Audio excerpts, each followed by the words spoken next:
सामने हो मंजिल तो रास्ता न मोड़ना, जो भी मन में हो वो सपना न तोड़ना, कदम कदम पर मिलेगी मुश्किलें आपको, बस सितारे चुनने के लिए कभी जमीन न छोड़ना। ये बहुत ही अच्छी लाइन जो है एक फेमस राइटर के द्वारा, पोएट के द्वारा कहा गया है। ठीक है, और इससे हमें यह मालूम चलता है और कि हमें अपना जमीन को कभी छोड़ना नहीं चाहिए। मतलब कि हम कितने भी ऊपर क्यों ना चले जाए, लेकिन हमारा जो बेस है उसे हमें मेंटेन रखना चाहिए, उसे कभी भी नहीं छोड़ना चाहिए। और अभी हम स्टूडेंट्स के लिए, यानी कि आपके लिए और मेरे लिए क्या इंपॉर्टेंट है? इंपॉर्टेंट है एजुकेशन, वो हमारा बेस है। और अभी एजुकेशन में भी हमारा जो एनसीईआरटी बुक है वो बहुत ही ज्यादा इंपॉर्टेंट है, क्योंकि वो बेस है और उसी को हम लोग फॉलो पिछले कई वीडियो से करते आ रहे थे और अभी भी करते जाएंगे और अभी भी करते रहेंगे भी, यानी कि करेंगे भी, मतलब अभी तो कर रहे ही और फ्यूचर में भी करते रहेंगे ही। तो पिछले वीडियो में हम लोगों ने एग्रीकल्चर सेक्टर के बारे में पढ़ा था, ठीक है, जो कि इंडियन इकोनॉमिक डेवलपमेंट का जो बुक है उसी में फर्स्ट चैप्टर है, उसी का हम लोगों ने एग्रीकल्चर सेक्टर के बारे में पिछले वीडियो में हम लोगों ने पढ़ा था। अब आज हम लोग इस वीडियो से इंडस्ट्रियल सेक्टर के बारे में जानना शुरू करेंगे कि आखिर इंडस्ट्रीज का डेवलपमेंट हुआ या नहीं हुआ, इंडस्ट्रीज कैसा था ब्रिटिशर्स के समय में, इंडस्ट्रीज को कैसा बना दिया गया ब्रिटिशर्स के द्वारा, हमारा कैसा पहले, मतलब ब्रिटिशर्स के आने से पहले हमारा कैसा इंडस्ट्रियल सेक्टर था और उनके आने के बाद कैसा इंडस्ट्रियल सेक्टर बन गया, क्या चेंजेज आया, क्या नया नया मशीन्स लाया गया, क्या नहीं लाया गया, उसे हम लोग इस वीडियो में समझेंगे और जानेंगे। कुछ को इस वीडियो में और कुछ को नेक्स्ट वीडियो में जानेंगे। तो चलिए करते हैं आज की क्लास की शुरुआत।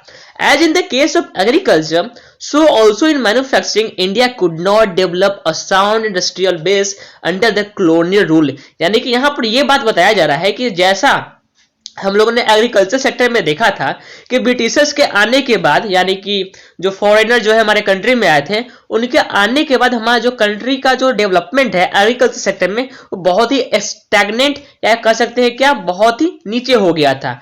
ठीक वैसा ही प्रभाव हमारा इंडस्ट्रियल सेक्टर में भी पड़ा था जब कॉलोनियल रूल हमारे कंट्री पर रूल करने के लिए आए थे। ठीक है, even as the country's world famous handicraft industries declined, no corresponding modern industrial base was allowed to come up to take pride of place so long enjoyed by the farmer। यानी कि हमारा जो हैंडीक्राफ्ट इंडस्ट्री है जो कि बहुत ही क्या था, जो बहुत ही डेवलप था, बहुत ही फेमस था पूरे ऑल ओवर द वर्ल्ड में, एक तरह से क्या करता था, रूल करता था ऑल ओवर द वर्ल्ड में। इन ब्रिटिशर्स के आने के बाद वो सारा इंडस्ट्रीज जो है वो फीका पड़ गया, बिल्कुल ही उसमें जान ही नहीं रह गया, बिल्कुल भी वो लोग विध्वंस हो गया, डिस्ट्रॉय हो गया। ठीक है, और कोई ऐसा नया इंडस्ट्री या कोई दूसरा अल्टरनेटिव इंडस्ट्री भी नहीं था जो कि उस हैंडीक्राफ्ट इंडस्ट्री का क्या ले सके, जगह ले सके। यानी कि ब्रिटिशर्स के आने के बाद उन्होंने पूरा हमारे इंडस्ट्रीज को तहस नहस कर दिया। जिस तरह से उन्होंने एग्रीकल्चर सेक्टर में प्रभाव डाला था, बस वैसा ही प्रभाव यहाँ पर उन्होंने इंडस्ट्रियल सेक्टर में भी डाला। The primary motive of the colonial government behind this policy of systematically industrialising India was twofold. यानी कि उनका आने का पीछे, ब्रिटिशर्स का हमारे देश में आने का पीछे का बस और इंडस्ट्रियल सेक्टर में उनका जो है बेसिकली दो ही मोटिव था, मतलब कुछ करने का। ठीक है, दो ही मोटिव था इंडस्ट्रियल सेक्टर में प्रभाव डालने का।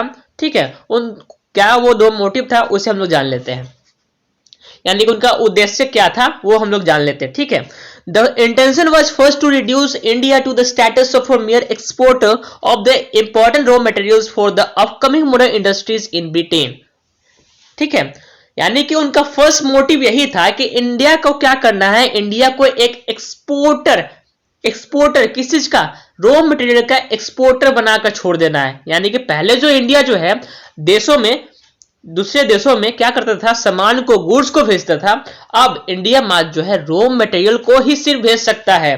ठीक है, क्यों भेज सकता है, क्योंकि यहां पर कोई ऐसा इंडस्ट्री ही नहीं है जो कि मैन्युफैक्चर करे प्रोडक्ट को। जो पहले हैंडीक्राफ्ट इंडस्ट्री था उसका तो पूरा तहस नहस तो आप पहले ही कर चुके हैं।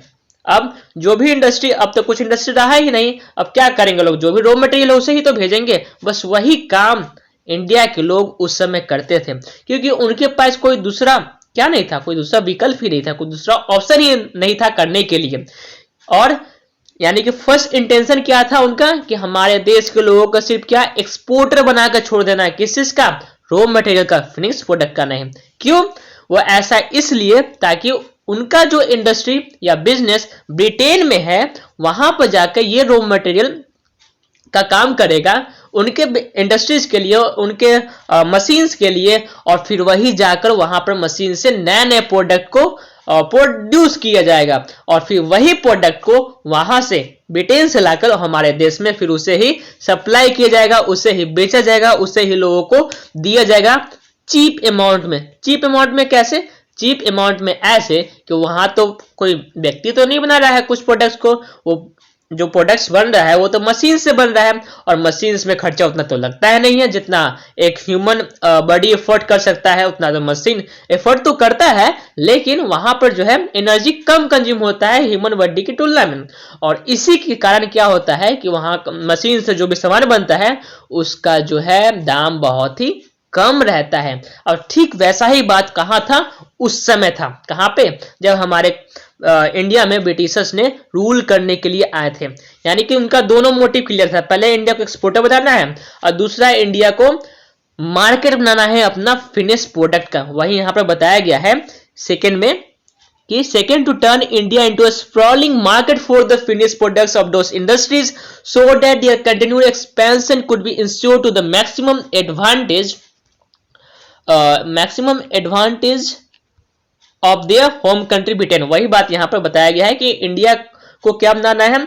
एक मार्केट बनाना है ताकि वहां का जो भी प्रोडक्ट्स जो है वहां यहां पर लाके जो है लोग बेच सके, मतलब वहां के लोग लाके यहां पर जो है उसे सेल कर सके और अच्छा खासा विटामिन ए यानी कि मनी अर्न कर सके। ठीक है। In the unfolding economic scenario, the decline of the indigenous handicraft industries created not only massive unemployment in India, but also a new demand in the Indian consumer market, which was now deprived of the supply of locally made goods.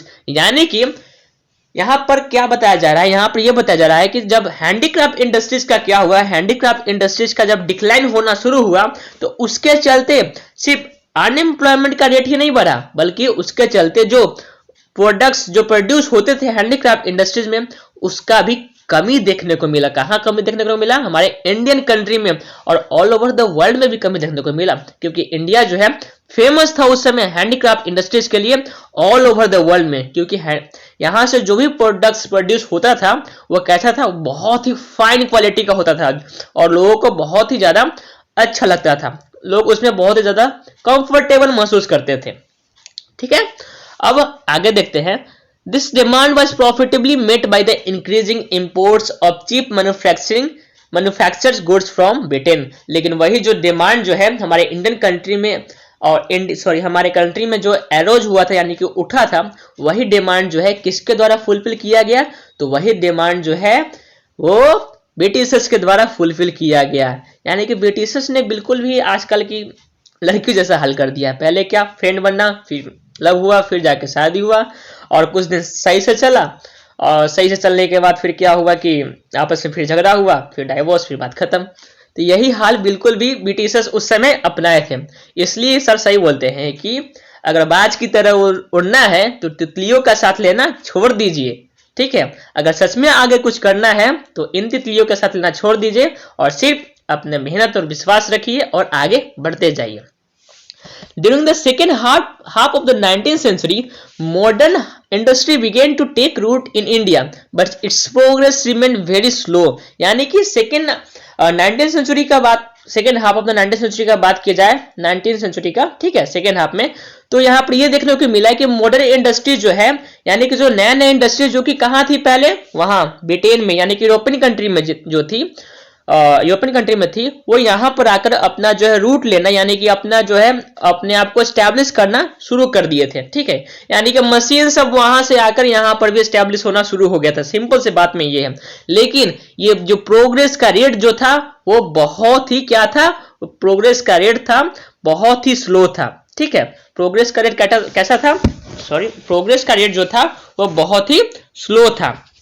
लेकिन एक बहुत ही अच्छा कहावत है जिसे आप लोग भी जानते हैं और नेचर हमें अक्सर ये कहावत से नेचर हमें अक्सर ये सिखाती है कि संघर्ष प्रकृति का आमंत्रण है, जो स्वीकार करता है वही आगे बढ़ता है। हाँ, ये बात सही है कि शुरुआती दौर में कोई भी काम करिएगा तो वहां पर जो प्रॉब्लम फेस करना पड़ेगा ही, लेकिन अगर उसी प्रॉब्लम का सॉल्यूशन आप निकालते चले गए और हर प्रॉब्लम को सॉर्ट आउट करते चले गए, तो वह दिन दूर नहीं जिस दिन आप अपने आप को एक सक्सेसफुल पर्सन की तरह देखेंगे। वो दिन दूर नहीं जिस दिन आपको भी क्या मिलेगा, सक्सेस ही मिलेगा।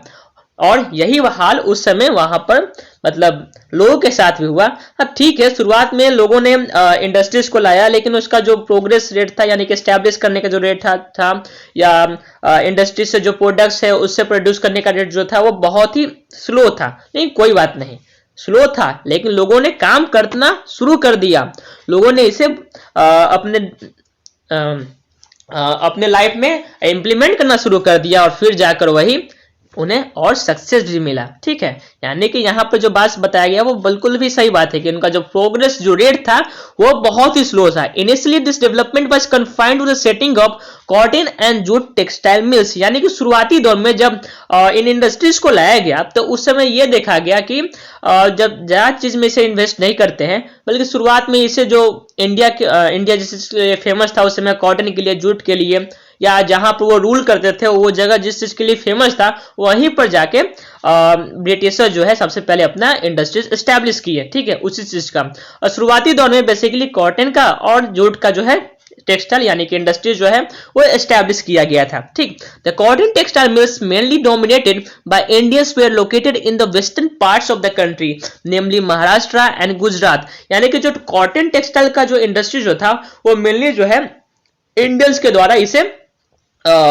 द्वारा बेसिकली जो है इसे मेंटेन किया जाता था। यानी कि इंडियंस जो है बेसिकली कॉटन टेक्सटाइल का जो है काम करते थे, और मतलब कॉटन टेक्सटाइल का इंडस्ट्री जो एस्टैब्लिश किए थे। और वही ब्रिटिशर्स जो है वो ब्रिटिशर्स जो है वो जूट टेक्सटाइल का जो है या जूट मिल्स जो है एस्टैब्लिश किए थे। यानी कि जिन लोगों ने समय के साथ परिवर्तन कर लिया वो लोग भाई आगे चल गए, और जिन लोगों ने अभी तक यही सोचते रह गए कि क्या था पहले हमारा हैंडीक्राफ्ट इंडस्ट्री कितना अच्छा था, उससे हमें कितना अच्छा इनकम होता था, उससे हमें कितना बेनिफिट होता था, मतलब बहुत ही अच्छा था पहले, जो लोग यही सोचते रह गए वो बहुत ही पीछे रह गए। अब एक कहावत है ना कि अब हवा ही करेगी रोशनी का फैसला, जिस दिए में जान होगी वो ही रह जाएगा सिर्फ। यानी कि अगर आप समय के बदलते चक्र के अनुसार अपने आप को बदल लिए तो बढ़िया है, अगर अपने आप को समय के बदलते चक्र के अनुसार नहीं बदले तो बस आप रह जाइए पीछे ही। वही बात यहाँ पर देखने को मिला था। जिन लोगों ने ब्रिटिशर्स को बातों को समझा, यानी कि जिन लोगों ने दूर की दृष्टि को देखा कि शायद ये ब्रिटिशर जो है जो चीज लाए हैं वो शायद कुछ नया है, कुछ न्यू है और ये चलने वाला है, तो उन लोगों ने अपना मिल्स जो एस्टैब्लिश कर लिया। कहाँ पर? गुजरात में हो गया, महाराष्ट्र में हो गया कॉटन मिल्स। और जिन लोगों ने एस्टैब्लिश नहीं किया उसे फिर बाद में जाकर उन्होंने भी एस्टैब्लिश किया। जब सब चीज को समझ लिए तो फिर उन्होंने भी एस्टैब्लिश किया। और यानी कि दो टेक्सटाइल मिल्स जो हमेशा याद रखिएगा, सबसे पहले जो एस्टैब्लिश किया गया था कॉटन टेक्सटाइल मिल्स और jute textile mills. Cotton textile mills जो है वो बेसिकली इंडियंस के द्वारा एस्टैब्लिश किया गया था। कहां पर? महाराष्ट्र हो गया और गुजरात वाला एरिया में। वही जूट टेक्सटाइल मिल्स जो है वो बेसिकली ब्रिटिशर्स के द्वारा ही एस्टैब्लिश किया गया था। कहां पर? वेस्ट बंगाल वाला जो एरिया हो गया ना वहीं पर, जो इससे अभी हम लोग वेस्ट बंगाल के नाम से जानते हैं।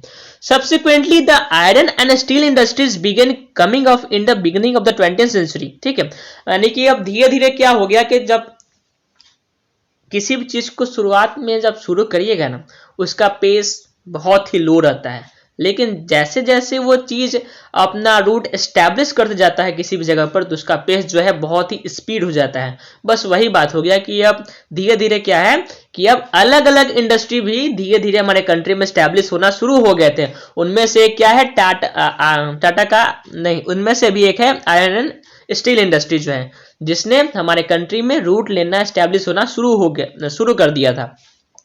The Tata iron steel company TISCO was incorporated in 1907। ये इंपॉर्टेंट क्वेश्चन बनता है एग्जामिनेशन पॉइंट ऑफ व्यू से, competitive examination point of view से भी।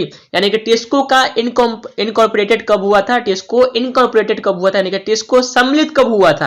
यानी कि पहले जो था आयरन इंडस्ट्री था अलग और स्टील इंडस्ट्री अलग था, लेकिन बाद में जाकर 1907 में ये हुआ कि आयरन इंडस्ट्री और स्टील इंडस्ट्री दोनों एक साथ मिल गए।